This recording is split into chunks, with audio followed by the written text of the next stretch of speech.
আচ্ছা আসছি দাদা বসুন। ধন্যবাদ জানাবো অশোকনগর বিধানসভা কমিটি, যাদের উদ্যোগে আজকে আমরা 3 দিন ব্যাপী অধিকার যাত্রা করে আজকে আমরা অধিকার সমাবেশ করছি। ধন্যবাদ জানাবো অধিকার যাত্রায় যারা পা মিলিয়েছেন, অধিকার যাত্রা সাফল্যের উচ্চ শিখরে পৌঁছাতে যারা সহযোগিতা করেছেন তাদেরকে। আরও ধন্যবাদ জানাবো প্রশাসনের বন্ধুদের, যাদের সহযোগিতা নিয়ে এই আমাদের কার্যক্রম সুষ্ঠুভাবে সম্পন্ন হতে চলেছে। সাথে সাথে আজকের এই অধিকার সমাবেশে দর্শকের আসনে বসে থাকা, দাঁড়িয়ে থাকা অগণিত মানুষ, যাদের মূল্যবান সময়কেও আমাদের পার্টির জন্য তারা দিচ্ছেন, তাদেরকে পরিশেষে যারা মিডিয়ার বন্ধুরা আছেন, বিভিন্ন স্ট্রিমের মিডিয়া আছেন, যারা আমাদের এই কার্যক্রমকে রাজ্যের বাইরে পৌঁছে দিতে বা আমাদের লক্ষ্য উদ্দেশ্যকে পৌঁছে দিচ্ছেন, তাদেরকে ধন্যবাদ জানাই। আজকে এক বিশেষ দিনে আমরা উপস্থিত হয়েছি। আমরা ভুলে গেলে চলবে না, যখন বাংলা ভাষার উপরে যখন আক্রমণ নেমে আসছে, ওই নামগুলো আমাদের ভুললে চলবে না। তার মধ্যে একজন আছেন কে? শহীদ ক্ষুদিরাম বোস। আজকে শহীদ ক্ষুদিরাম বোসের আত্মবলিদান দিবস। তাই আমরা আমাদের এই মঞ্চ থেকে সর্বকনিষ্ঠ স্বাধীনতা সংগ্রামী, শহীদ যোদ্ধা, বীর আমাদের শহীদ ক্ষুদিরাম বোসকে আমরা স্মরণ করে আমি গুটি কয়েক কথা বলবো। বন্ধুগণ, একগুচ্ছ দাবি আছে আমাদের, একগুচ্ছ দাবি নিয়ে আমরা অধিকার সমাবেশ করছি। দাবির গুরুত্ব, গ্রহণযোগ্যতা, বাস্তবতা কি আছে নতুন করে বলতে লাগবে না, কিন্তু আমি গুটি কয়েক কথা বলবো। আমার আগের বক্তা, আমাদের সকলের ভালোবাসার, আমাদের সকলের অত্যন্ত প্রিয় তাপসবাবু আপনাদের অনেক কথা বলেছে। আমি আমার মূল বক্তব্য আসার আগে আমাদের পার্টি কেন তৈরি করেছি সেই বিষয়টা আপনাদের সামনে একটু উত্থাপন করতে চাই। আপনারা শুনবেন ভাই? আমাদের পার্টি তৈরি এই জন্যই করেছি, বঞ্চিত ও নিপীড়িত মানুষের কণ্ঠ হওয়ার জন্য, যেই কণ্ঠকে পেছন দিক থেকে কেউ টিউনিং না করতে পারে। অশোকনগরের বুকে দাঁড়িয়ে আমি দায়িত্ব নিয়ে বলছি, পশ্চিমবাংলার বিধানসভায় 18টি এসটি কমিউনিটির বিধায়ক আছে, শিডিউল ট্রাইব কমিউনিটির বিধায়ক আছে, কিন্তু সেই বিধায়কদের যেহেতু পেছনে টিউনিং করা আছে, কতটা বলতে পারবে, কি বলতে পারবে, কাদের জন্য বলতে পারবে, কি বলতে পারবে না, সবটাই নির্দিষ্টভাবে তাদের করে দেওয়া আছে। ফলে তারা বিধানসভার মধ্যে দাঁড়িয়ে জোর গলায় বলতে পারে না আদিবাসীদের সাংবিধানিক অধিকার 5th শিডিউল সম্পূর্ণরূপে বাস্তবায়ন করতে পারবে। কিন্তু ইন্ডিয়ান সেকুলার ফ্রন্ট যে প্ল্যাটফর্মটা দিয়েছে, এই প্ল্যাটফর্মে দাঁড়িয়ে একজন দলিত, একজন নমশূদ্র, একজন হিন্দু, একজন মুসলমান, একজন দলিত, একজন পিছড়া বর্গের মতুয়া সমাজের মানুষ তাদের সাংবিধানিক অধিকার যা আছে সেইগুলো নিয়ে তার কণ্ঠে বলিষ্ঠভাবে সংবিধানের গণ্ডিতে থেকে বলার পূর্ণ স্বাধীনতা দিয়েছে। আপনারা অবাক হবে, আপনি কদিন আগে আপনারা দেখেছেন একটা চাকরির লিস্ট দেখছিলাম, সেই লিস্টে হোসেন এসটি কোটায় চাকরি করছে, ব্যানার্জি এসটি কোটায় চাকরি করছে, দাস এসটি কোটায় চাকরি করছে। এটা অন্যায় হচ্ছে, এসটি ভাইদের সাথে বৈষম্যমূলক আচরণ হচ্ছে, তাদের কোটাতে নন এসটিরা চাকরি করছে। আমাদের রাজ্যে অনেক এমপি আছে, অনেক এমএলএ আছে, অনেক বড় বড় রাজনৈতিক নেতা আছে। দুর্ভাগ্য যারা আদিবাসী সমাজের হওয়ার পরেও এই এতটুকু প্রতিবাদ করার তাদের সৎ সাহস দেখতে পেলাম না। কিন্তু আমাদের ইন্ডিয়ান সেকুলার ফ্রন্ট যে প্ল্যাটফর্মটা দিয়েছে, এই প্ল্যাটফর্মে দাঁড়িয়ে ওই আদিবাসীদের ভাইয়ের পক্ষ নিয়ে যারা অবৈধ ফেক এসটি সার্টিফিকেট বানিয়ে চাকরি করছে তাদের বিরুদ্ধে বলছি, এবং তার প্রমাণ জ্বলন্ত উদাহরণ এ দেখুন। ফেক ST/SC সার্টিফিকেট বাতিলের জন্য আমরা আজকের এই অধিকার সমাবেশ সারা রাজ্যে করে যাচ্ছি। এই জন্য আইএসএফ তৈরি হচ্ছে। পশ্চিমবাংলা বিধানসভাতে শ্রমজীবী মানুষের কথা বলার জন্য, কৃষকদের কথা বলার জন্য, ডেলিভারদের কথা বলার জন্য অনেক রাজনৈতিক দল আছে। আমি কারো ব্যক্তিগতভাবে বিরোধিতা করব না, কিন্তু দিনের শেষে কোনো একটা জায়গায় যেন মনে হচ্ছে সব রসুনের গোড়া একটা জায়গায় এসে দাঁড়িয়েছে, শ্রমিকের শ্রম চুরি করবে। আমি সংযুক্ত মোর্চার বিধায়ক হিসাবে, যেহেতু বাম ফ্রন্ট, ইন্ডিয়ান সেকুলার ফ্রন্ট, জাতীয় কংগ্রেসের মিশ্রণে আমাদের সংযুক্ত মোর্চা তৈরি হয়েছিল, আমি বিধানসভার মধ্যে নির্দ্বিধায় পরিযায়ী শ্রমিক থেকে শুরু করে, চা শ্রমিক থেকে শুরু করে, চা বাগানের শ্রমিক থেকে শুরু করে, বিড়ি শ্রমিক থেকে শুরু করে বিভিন্ন সমাজে যে শ্রমিকরা আছে তাদের কথা বলে যাচ্ছি। আমার টিউনিং করছে না ইন্ডিয়ান সেকুলার ফ্রন্ট। এটা হচ্ছে ডিফারেন্স। আপনাদের বুঝতে হবে কেন আজকে আমাদের উপরে আক্রমণ নেমে আসছে। যেখানে আমার হিন্দু সমাজের ভাইয়েরা একটু বেশি বসবাস করে, সেখানে যে বলা হচ্ছে নওশাদ সিদ্দিকীর মাথায় টুপি, মুখে দাড়ি, ওর পার্টিতে তুমি কেন যুক্ত হবে? তবে একটা কথা বলে দিই, এটা আমার পার্টি নয়, ইন্ডিয়ান সেকুলার ফ্রন্টের। এই পার্টিতে আমার যতটা ক্ষমতা আছে, তাপস ব্যানার্জির যতটা ক্ষমতা আছে, লক্ষ্মীকান্ত হাসদার অতটাই ক্ষমতা আছে, এবং বিশ্বজিৎ মাইতির অতটাই ক্ষমতা আছে। অর্থাৎ আমাদের পার্টি, এটা আমার পার্টি নয়। কিন্তু আমার যেখানে মুসলিম সম্প্রদায়ের ভাইরা আছে তাদেরকে গিয়ে বোঝানো হচ্ছে। কিন্তু আমি তাদেরকে বলবো, যাদেরকে বোঝানোর চেষ্টা করছে, বলুন, প্রশ্ন করুন, যখন টেট পরীক্ষা হয়েছিল আমার হিন্দু সমাজের মা বোনেরা শাখাপালা পরে যখন পরীক্ষা কেন্দ্রে গিয়েছিল, এই অপদস্থ রাজ্য সরকারের প্রশাসন তখন শাখাপালা খুলিয়ে পরীক্ষা কেন্দ্রে ঢোকানোর জন্য যে ব্যবস্থা করেছিল, অন্য কেউ প্রতিবাদ করেনি। ইন্ডিয়ান সেকুলার ফ্রন্ট প্রতিবাদ করেছিল, নওশাদ সিদ্দিকী প্রতিবাদ করেছিল। কিন্তু আমি মুসলমানদের দল হয়ে যাচ্ছি। একটু এগিয়ে যাওয়া যাক, যেখানে মুসলিম সম্প্রদায়ের ভাইরা বসবাস করে একটু বেশি সংখ্যায়, সেখানে গিয়ে বোঝাচ্ছে কি ও বিজেপির দালাল। ভালো কথা, বিজেপির কাছ থেকে কোটি কোটি টাকা নিয়েছে। আজকে চলে যাওয়ার পরে এখানকার বিধায়ক, এখানকার এমপি, এখানকার পঞ্চায়েত পৌরসভার কি বলে ওটাকে গো, চেয়ারম্যান, প্রধান, এই সরি এখানে কাউন্সিলর কি বলবে, ও বিজেপির দালাল। আজকে একটা ভিডিও দেখছিলাম, আপনাদের ভাগ্য করে একটা এমপি এমএলএ পেয়েছেন বাবু, আপনারা ছবিটা বাড়িতে বাঁধিয়ে রাখবেন। এমএলএ কথা শুনেছেন? আমি অবাক ওনার বক্তব্য। ন্যূনতম সাংবিধানিক জ্ঞান আছে কি না নাই সেটা আমি বলবো না, কিন্তু সংবিধানকে সম্মান দিতে হবে না হবে না সেটা কিন্তু আমি ওনাকে জানাতে চাই। যে সরকারটা চলছে এটা জনগণের সরকার। কোনো একটা রাজনৈতিক দল থেকে বেশি ভোট, বেশি এমএলএ নির্বাচিত হয়েছে মানে এ নয় যা ইচ্ছা তাই করবে, যা ইচ্ছা তাই বলবে। কোনো একটা জায়গায় এই অশোকনগরের মধ্যে এই অতিবৃষ্টির কারণে জল জমে গিয়েছে, পানি জমে গিয়েছে। সেখানে যখন এমএলএ পৌঁছেছে, কোনো এক মা তাকে যখন বলে যে এই পানিটাকে সংস্কারের মানে ক্লিয়ারের কথা, তখন কি বলছে? পঞ্চায়েতের মেম্বার তৃণমূলের, প্রধান তৃণমূলের, এমএলএ তৃণমূলের, এমপি তৃণমূলের, তারপরে যে ভাষা বলেছে, বাকি যেগুলো আমার পক্ষে বলা সম্ভব হয়ে উঠছে না।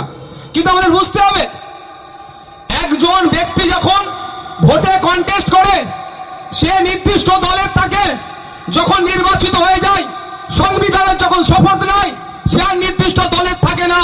সে তার নির্বাচনী ক্ষেত্রে প্রত্যেকটা মানুষকে পরিষেবা দিতে হবে, এই দায়িত্বভার সে কাঁধে তুলে নেয়। আপনার এখানে যিনি এমএলএ আছেন, ও যে কথা বলেছে আজকে ভাইরাল হয়েছে, এই কথাটা আমি বলে যাচ্ছি, এখানে সংবিধানের মধ্যে সংবিধান তার কথাটাকে পারমিট করে না। বিরোধী রাখবে না।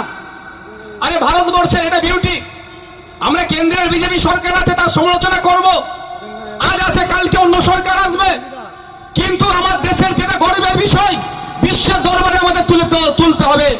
ইলেকশন কমিশন অফ ইন্ডিয়ার ওয়েবসাইটে যান, সিআই ওয়েবসাইটে গিয়ে দেখতে পাবেন, প্রায় ভারতবর্ষে 2300 থেকে 2500 রাজনৈতিক দল আছে।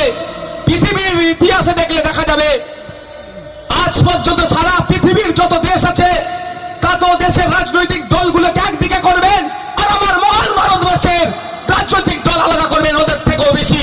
এটাই আমাদের ডেমোক্রেসি, এটাই আমাদের বিউটি। এটা মাদার অফ ডেমোক্রেসি যারা জ্ঞান দেয় তাদেরকে বলা দরকার, যেটা আমাদের গর্বের বিষয়, ভারতবর্ষের এত ধরনের রাজনৈতিক দল আছে যেখানে তারা চাইলে কন্টেস্ট করতে পারবে। সেই সিস্টেমকে, এই বিউটিকে ভেঙে দেওয়ার চেষ্টা করছে কারা? এই অপদার্থ তৃণমূল কংগ্রেসের কিছু এমপি এমএলএরা, বিভিন্ন স্তরের নেতারা। এর বিরুদ্ধে যা ধর্ম রাজনৈতিক দলের উঠতে গিয়ে প্রশ্ন করতে হবে, ওনার কাছ থেকে জানতে হবে যে আমাদের বিউটি, আমাদের যে ভারতবর্ষের মহত্ব, গুরুত্বকে আপনি নষ্ট করতে চাইছেন কেন? আপনি কি বিরোধী মুক্ত রাজ্য চাইছেন? কেন্দ্র সরকার বিরোধী মুক্ত দেশ চাইছে, আর আমাদের রাজ্য সরকার বর্তমান যে আছে বিরোধী মুক্ত রাজ্য চাইছে। কিন্তু আমরা ভুলে গেলে চলবে না, যেখানে ডেমোক্রেসিতে বিরোধী অপোজিশন যতই শক্তিশালী থাকবে, ডেমোক্রেসি ততটাই সুরক্ষিত থাকবে, এটা ভুললে চলবে না।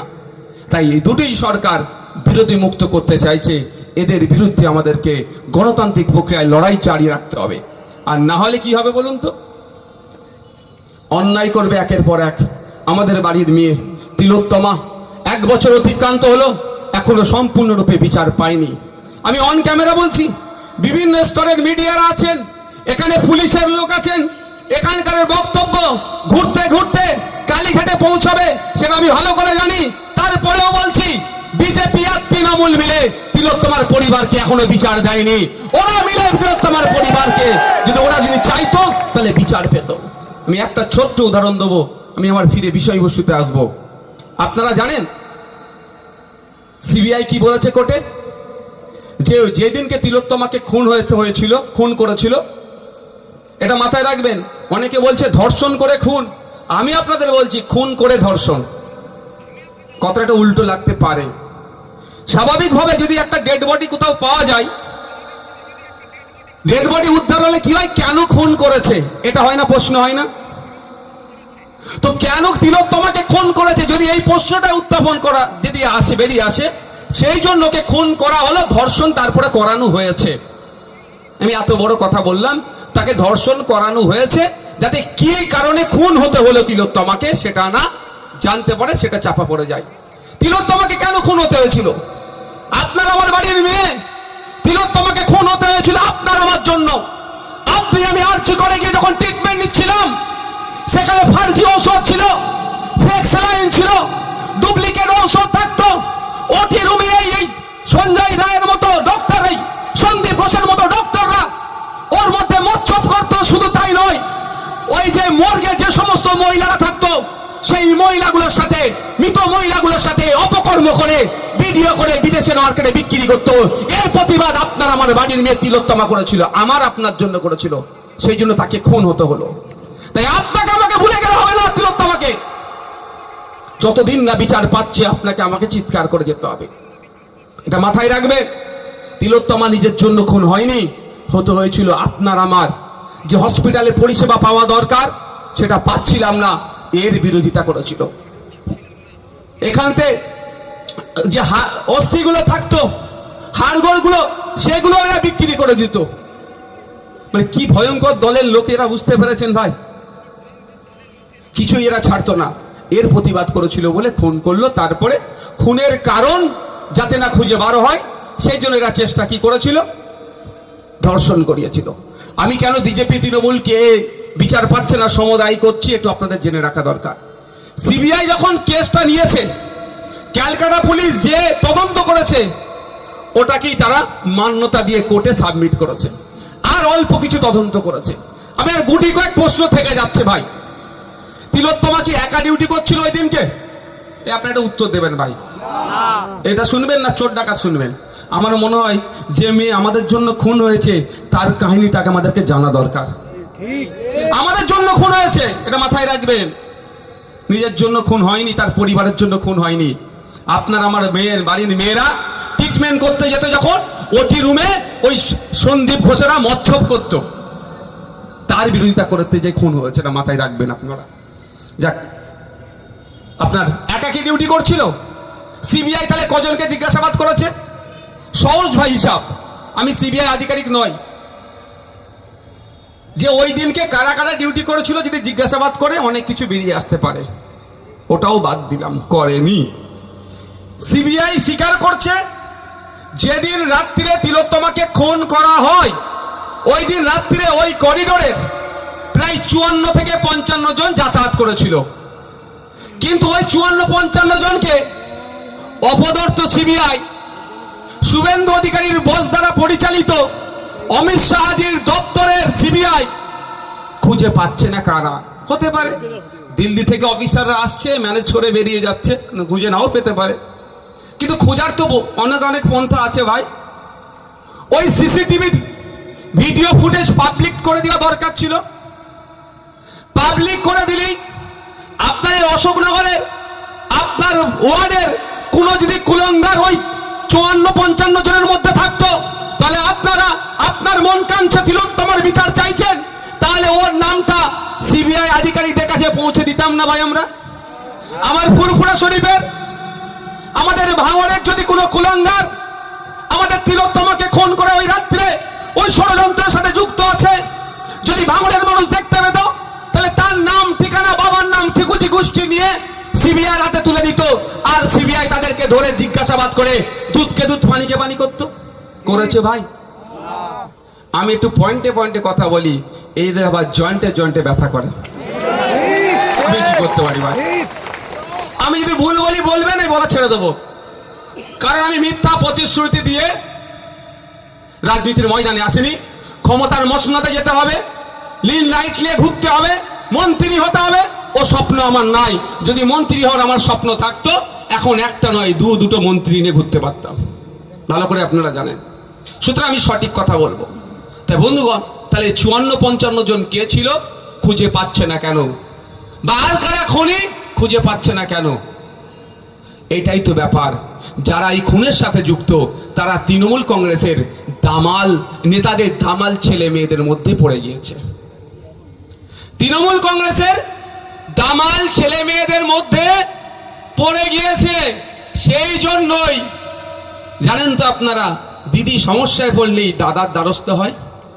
জানেন তো নাকি ভাই? হ্যাঁ, দাদা দিদির লোকেরা থাকলে একটু রাগ হতে পারে, কিছু করার নেই। আমি যদি ভুল কিছু বলে থাকি দিদিকে বলবেন, এমনি আমার নামে 18খানা মামলা দিয়েছে, আরো 4টে মামলা দিতে। দাদাকে বলবেন 4খানা মামলা দিতে।